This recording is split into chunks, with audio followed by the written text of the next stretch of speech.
Economic activities around us. The root of prosperity is economic activity. The lack of it brings material distress. The absence of fruitful economic activity endangers both current prosperity and future growth. How are economic activities classified? What differentiates these activities to be grouped into sectors? How are the three sectors interconnected? Introduction. We learnt about two types of activities, economic and non-economic. Activities that create monetary value are called economic activities. We also learnt about the importance of non-economic activities. To understand these activities better, we will learn how economic activities are classified and what differentiates them in this chapter. Monetary value. Value of something that can be measured in terms of money.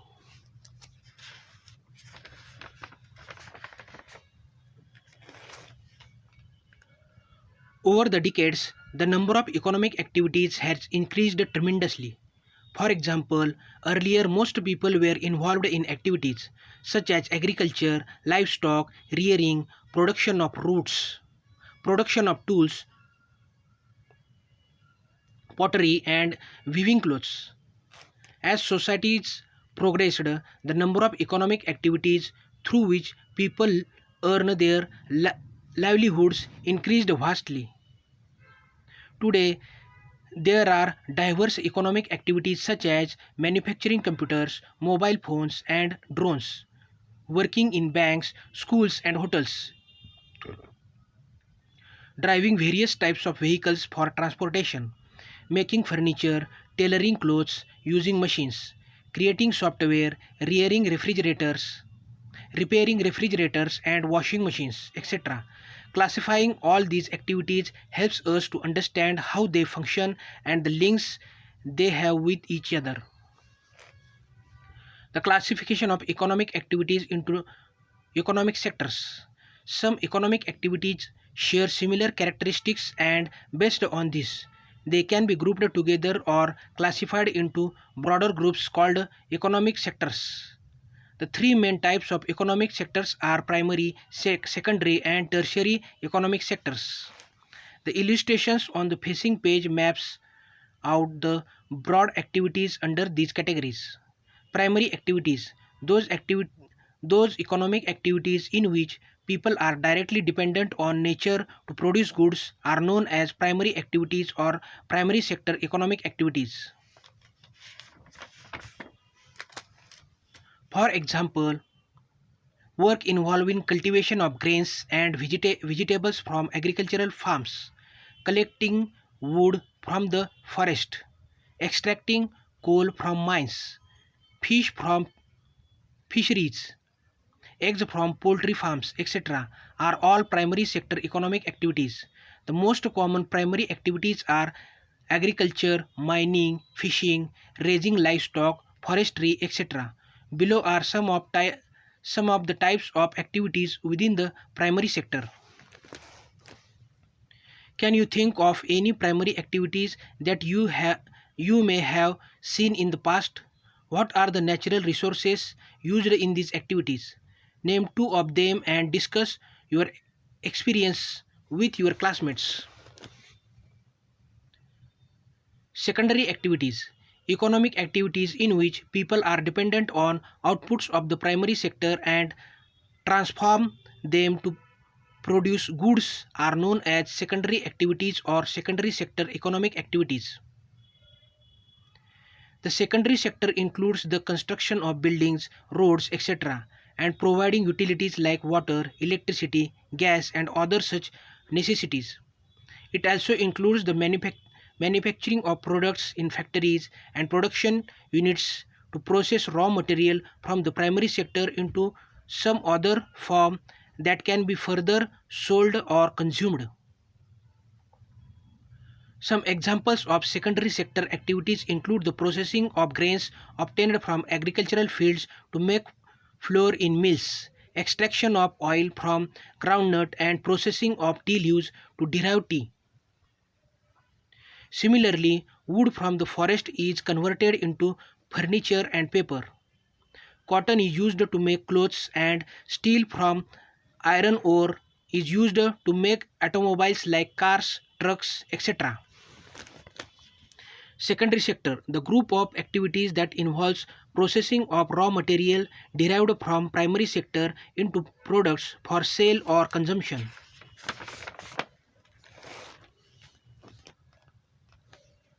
Types of automobiles. Number of units produced in India in 2022. Passenger vehicles like cars 45 lakhs. Commercial vehicles like trucks 10 lakhs. Three wheelers 8 lakhs. Two wheelers 2 crore.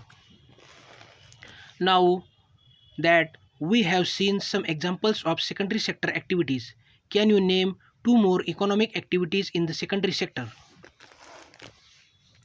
Tertiary activities.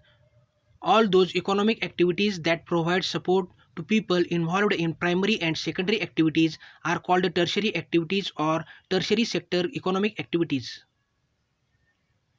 These include services that we may not be able to see but which still play a very important role. For example, the driver of a truck transports grains and vegetables from the farm to a factory or the market. The fruit or vegetable vendors sell the farm produce to household consumers. Similarly, doctors, nurses, teachers, lawyers, and pilots provide their services to those who need them. There are technicians who repair and service electronic items, including mobile phones and televisions, mechanics who repair vehicles like cars and tractors, and electricians who ensure regular supply of electricity. Their services make our lives easier.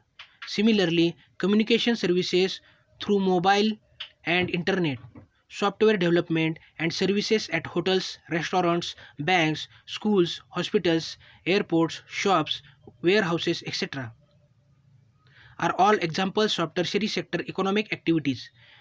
This sector is also called the service sector.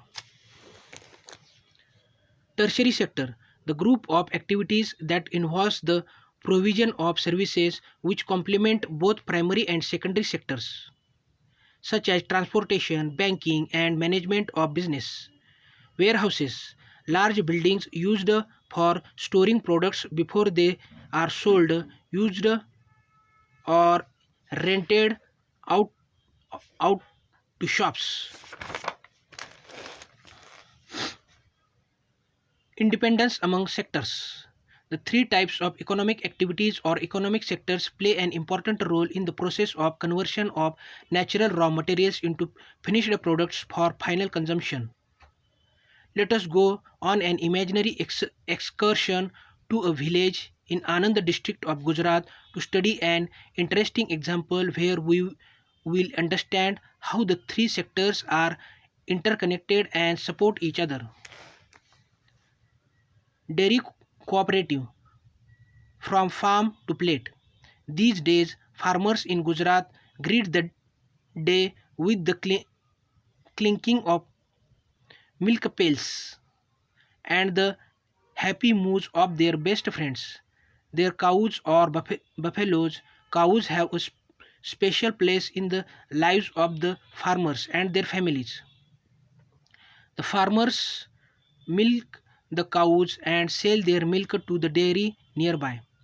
At the end of the month, they get paid for the milk based on its quantity and quality. However, this was not the case about 50 years ago. This is the amazing story of milk cooperative named Anand Milk Union Limited Amul. In the early 1940s, farmers in Anand district would sell milk to the neighboring villages.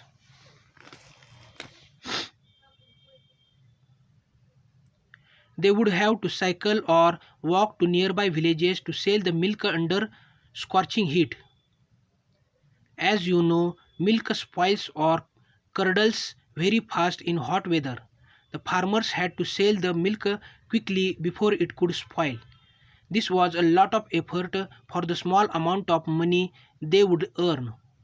So they depended on people called middlemen who would buy the milk in bulk at meagre prices from the farmers and sell it in the market. Many times the farmers felt cheated and harassed by the middlemen. One day, the farmers collectively approached Sardar Vallabhbhai Patel, a prominent national leader, with their problems. He advised them to form a cooperative to become independent and stop relying on the middleman. As a cooperative, the farmers would be able to buy and sell milk as a group, taking care of the entire operation of milk collection, processing, and distribution themselves. The farmers took Sardar Patel's advice. Amul was set up in 1946 under the leadership of Tribhuvandas Patel, lawyer and freedom fighter, and Dr. Varghese Kurian, an engineer who was working at a dairy factory in Mumbai. Cooperative, a group of people who voluntarily come together to meet their economic and social needs in a formal way. They own the cooperative and decisions are taken by the members collectively. Middlemen, persons who buy goods from producers and sell them to consumers. The middleman charge a fee for this service.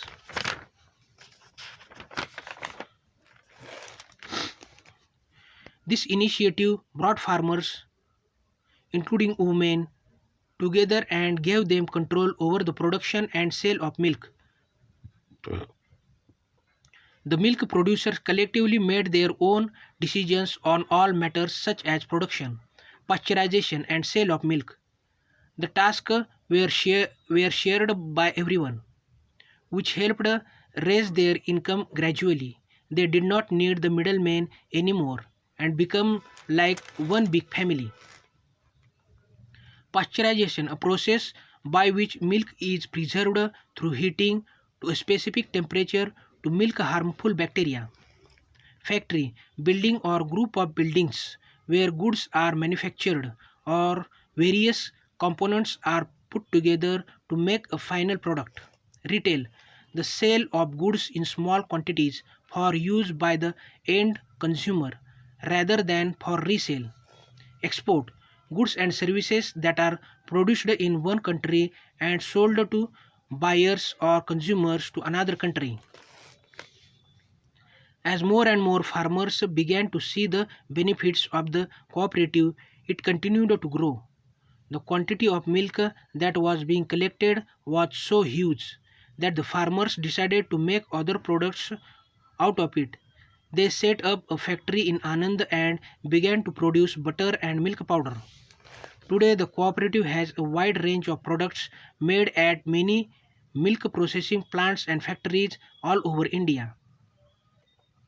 Can you name a few? The products are then transported and sold in both small and large retail shops all over the country.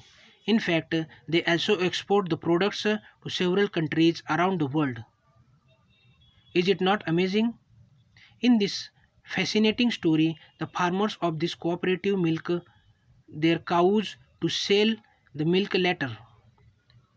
This kind of economic activity is called a primary sector economic activity because the product milk is derived directly from a natural source, cow or livestock. Milk is then processed and converted from one form liquid into another. Milk powder, ghee, cheese, butter and many others in the factories. These economic activities are called secondary sector economic activities. What does Amul do with all the products it makes? It sells them in various places. Amul uses lorries and trucks, as well as railway, air, and shipping services to transport its products. It has set up retail stores and supplies milk and milk products to other shops in towns, cities, and villages all over Gujarat, as well as in different states across India. Here, transportation, trading, and retail is tertiary activity. Just like Amul, there are many other milk cooperative under brands such as Nandini from Karnataka, Mother Dairy from Delhi NCR, Avin from Tamil Nadu, Vijaya from Andhra Pradesh, KV from Nagaland, Sudha from Bihar, Verka from Punjab, etc. Can you name one cooperative around you that has helped groups like farmers, persons with disabilities, and women to come together and has brought prosperity to their lives?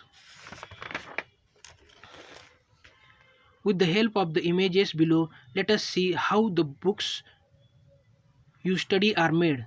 The images show the transportation of pulp, wooden fiber of a tree into paper and after printing into textbooks. None of the activities that were part of the process from extracting pulp from the trees to making paper and finally producing the books would have been possible had it not been for all three sectors working together. Observe the different stages of process and discuss them with your fellow classmates. Label the pictures in the illustration shown in the figure. Primary sector, secondary sector, tertiary sector. These days, used paper is recycled to make new paper. Recycling just 1 ton of paper saves 17 trees as well as 2.5 cubic meters of landfill space. Where waste is dumped, it also takes 70% less energy and water to recycle paper than to make new paper from wood pulp. What are the different ways through which we can judiciously use paper in the classrooms and offices of your school? List the economic activities in your neighborhood and label them appropriately as primary, secondary, or tertiary. Draw arrows to show how they are connected to each other. In what ways are they dependent on each other?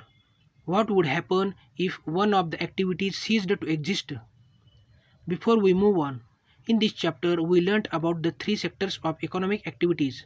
The various examples and illustrations helped to understand the difference as well as the interdependence between the three types of economic activities or sectors: primary, secondary, and tertiary.